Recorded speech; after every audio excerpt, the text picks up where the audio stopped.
This was all completely covered with water. Later it disappeared. Aren't you scared it will rise again? Sure we are. We are really afraid. It really scared us. We didn't know that the water could get so high. Papa and Mama were in town, and me and my little sister, we had to leave the house. We took everything we could and we went. We had high boots on, my sisters too. We put on all the clothes we could and we went outside.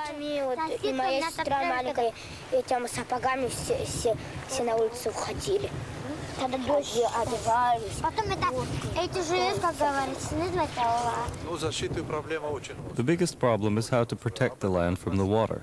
That was obvious in March. There was a big flood. This dike wasn't finished yet, and a big part of the village was underwater. The groundwater rose and everything flooded.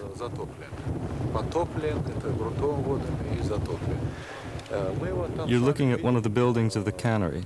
They're far outside of the village. That factory is now beyond rescue. The machines have all been brought to a higher location now. The location of the cannery makes it senseless to build expensive dikes or other constructions to protect it from the water. It's lost. Он отдален, его нет смысла сейчас какими-то дорогостоящими сооружениями защищать.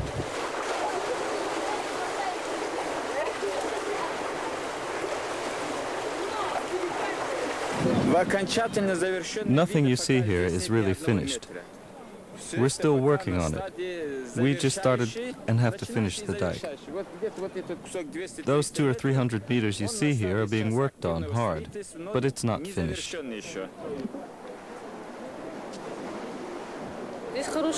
Right here there was a beautiful beach, a beautiful sandy beach, and over there was the pier.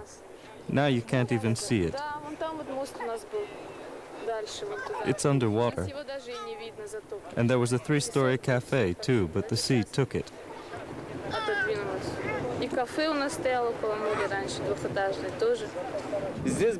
The beach extended for about 200 meters from here. The sea level rose 2.5 meters and it's continuing to rise. It's getting closer all the time. During the last 15 or 17 years, starting in 1978, the Caspian Sea has been rising steadily at a rate of approximately 15 centimeters each year.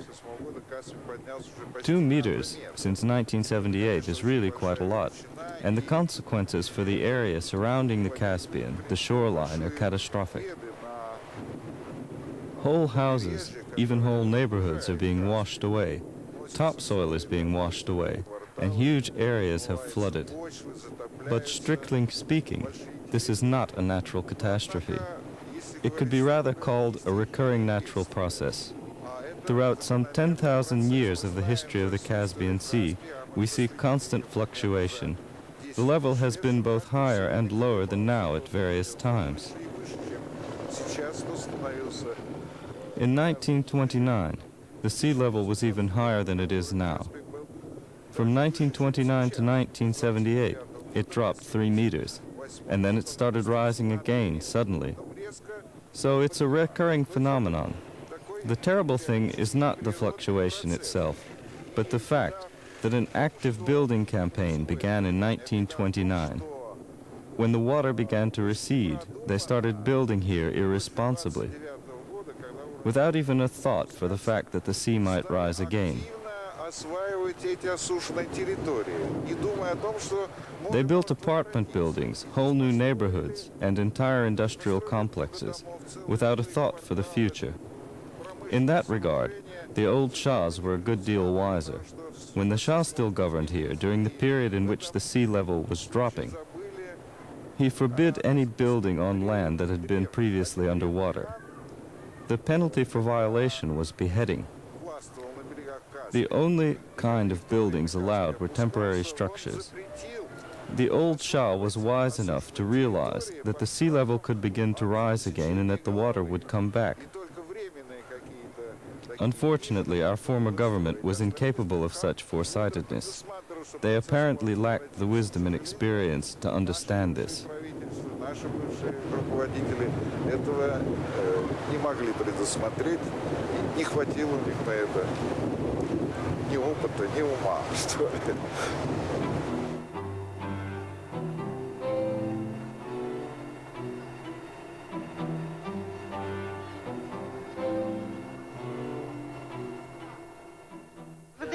What do you think of this construction? For the moment it works, but it might not if the water rises another 1.5 meters as predicted.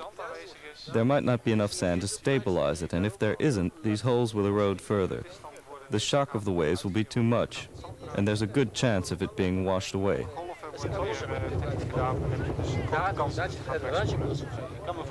I can imagine that if there was once 200 meters of beach, you might have your doubts about preserving the last 15 meters. Another thing is that the stability of these constructions, the dam we saw as well, is very dependent on the amount of sand in front of them. So they all seem to need extra sand. The question is whether it's possible, especially with the sea rising. I don't think it's possible.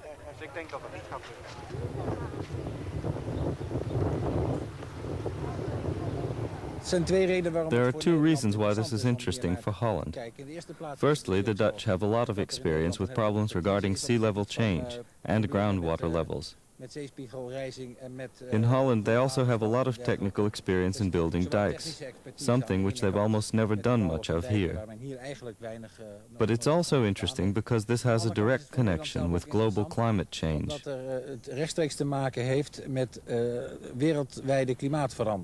In Holland, people are scared of the sea level rising too, but here it's occurring 100 times faster. So this might serve as an example of what will happen in Holland 100 years from now. Each year of sea level rise here equals 100 years for Holland. So it's like a speeded up film of what may be awaiting us. Dus als het ware een soort versneld afdraaien van een film, wat ook ons zou kunnen staan te gebeuren.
The most widely believed explanation for sea level rise is the great increase in precipitation in the Volga territory. Starting in 1977, more southwesterly depressions and storms began to move through central Russia, causing an increase in the amount of water in the Volga River. The Volga supplies 80% of the water in the Caspian Sea, so that's the main reason.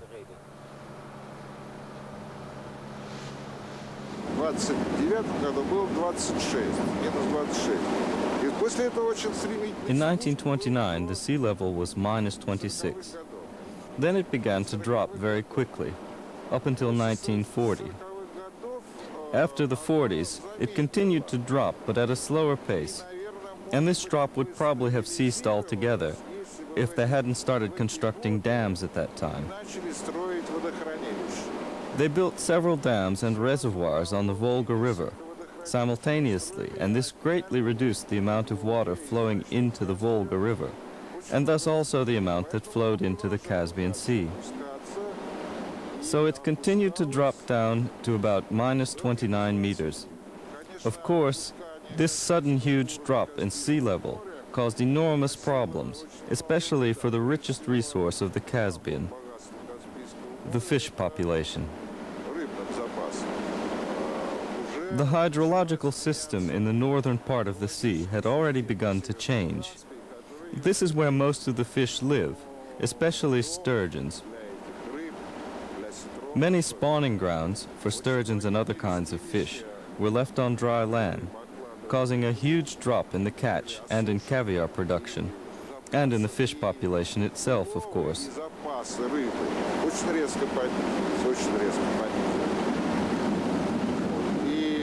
That's why there was a lot of discussion about how to stop the sea level of the Caspian from dropping. They even started an institute for river course change, a huge building. It's still there in Moscow. Huge plans were made, a whole program of how to change the course of the northern rivers of Siberia, rivers like the Pechora and the Dwina, to connect them to the Volga with a system of canals, and further to the Caspian Sea. There was a lot of discussion, and they certainly would have done it if it hadn't been for perestroika, or if the sea had begun to rise again.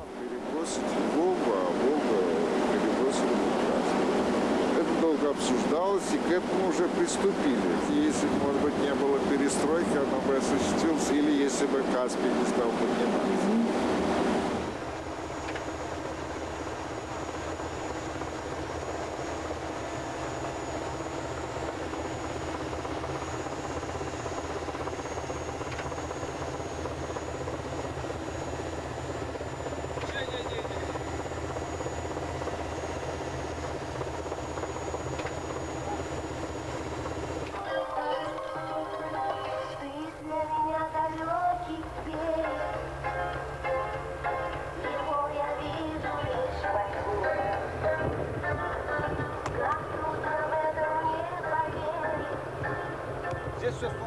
This was all dry land, and there was a good canal. And beyond it, there was no sea at all. This is the second year that the sea has approached this closely. Over there, on the right, we started to build a dike. The plan was ready, but we were too late. It was already underwater before we could get started. We started a 7-kilometer-long dike, but it collapsed in last year's flood. Now we built this one even closer to the built area. There's nowhere else to go. The sea's behind us. This dike wasn't built yet at the last flood, was it? No, it wasn't there yet. And that one over there collapsed? Yes, it was temporary. It collapsed in the exact spot where the bulldozers had finished leveling the ground.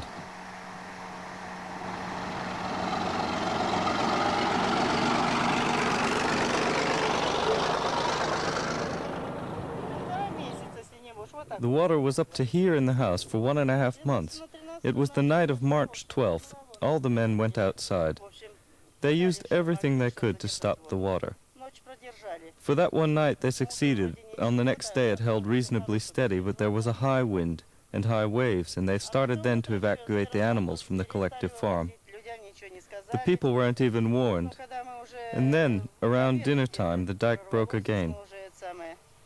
My husband came in the car and said, "I don't know what to do now." I said, "Let's pack everything in. The water's everywhere, on the road, too." I went outside. I had low boots on. The water came up to my knees. I thought I wouldn't make it to the fence. I almost broke my legs, and everything stayed where it was in the house. Now everything's dry again. We dried it out as best as we could, but everything is rusty and rotten. We have nowhere else to go. We won't get another house, so we had to come back here.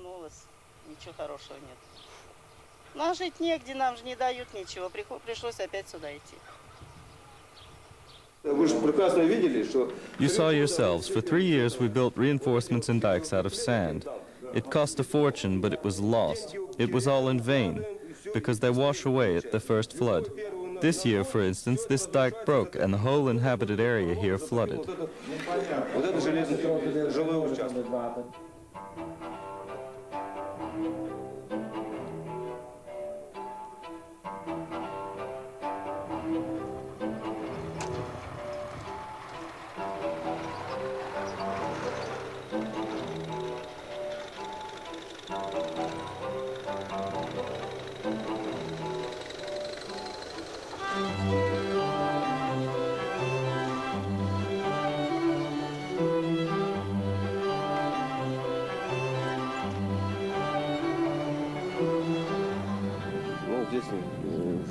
A dike has been in construction along this road since 1991. but it breaks in every flood, and a third of it is washed away. So we're actually continually occupied with rebuilding it. Now, after the flood in March, we raised it to minus 24 meters.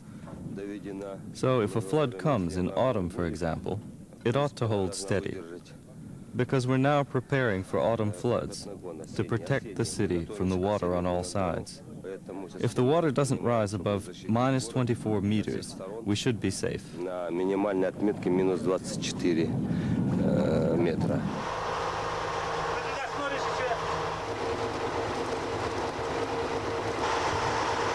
Дело в том, что еще никто не сказал, насколько долго будет подниматься и идти подъем уровня Каспийского. The problem is that nobody knows how long this rise in the sea's level will continue.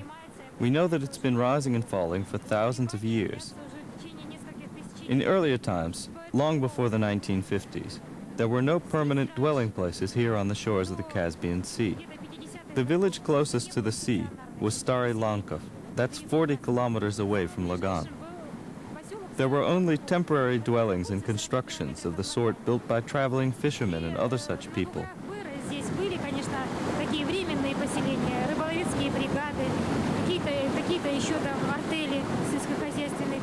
They only started building here when the sea level began to drop rapidly, and the Soviet government started a huge project to change the course of the northern rivers in Siberia, connect them to the Volga and the Caspian Sea, so that the water level would rise. Then the sea began rapidly to rise, and everything that had been built here, all these areas we're passing now were all once dry shore, and now it's covered with seawater and the sea is continuing to rise. That's why I think, and many other scientists too, that building dikes is not a real solution. People should be evacuated from these areas.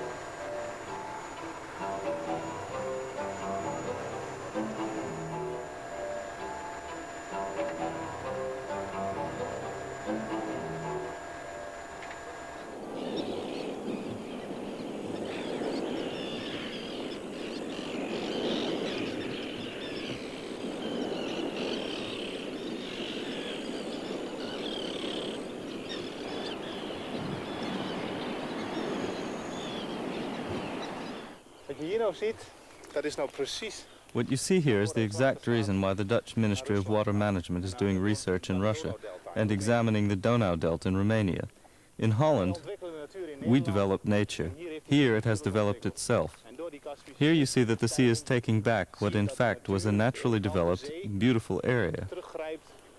This pretty lagoon, with that sandy beach, half-salt vegetation, which we almost don't have anymore in Holland, and probably want to reintroduce into the Biesbos area.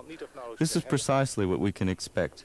And in order to predict and estimate that properly, you have to visit such areas. En om dat goed te kunnen inschatten, moet je gewoon in zulke gebieden zijn om dat goed te kunnen voorspellen.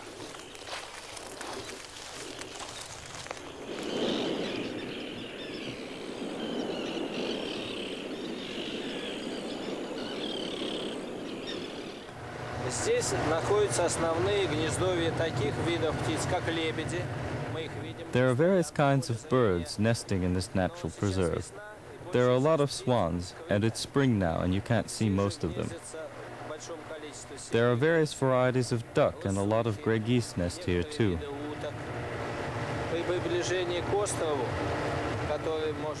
And there, closer to the island, are herons.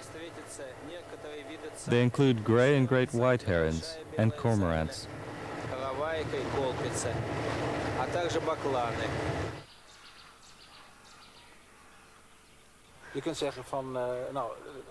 You could say that if the sea continues to rise, you have to evacuate people. This creates large natural reserves, wetlands.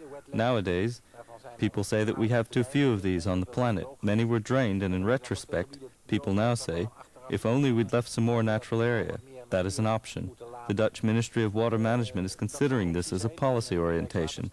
But on the other hand, many people are threatened in their daily existence. That problem has to be solved. In hun It's a dilemma. This necessitates research into sea level fluctuation on the one hand, and on the other an attempt to predict the consequences of the various levels of the Caspian Sea in the future. De oorzaken van de zeespiegelstijging enerzijds en aan de andere kant proberen te voorspellen wat de gevolgen zullen zijn bij die verschillende mogelijke zeespiegelstijgingen, verschillende mogelijke niveaus van de Kaspische Zee in de toekomst.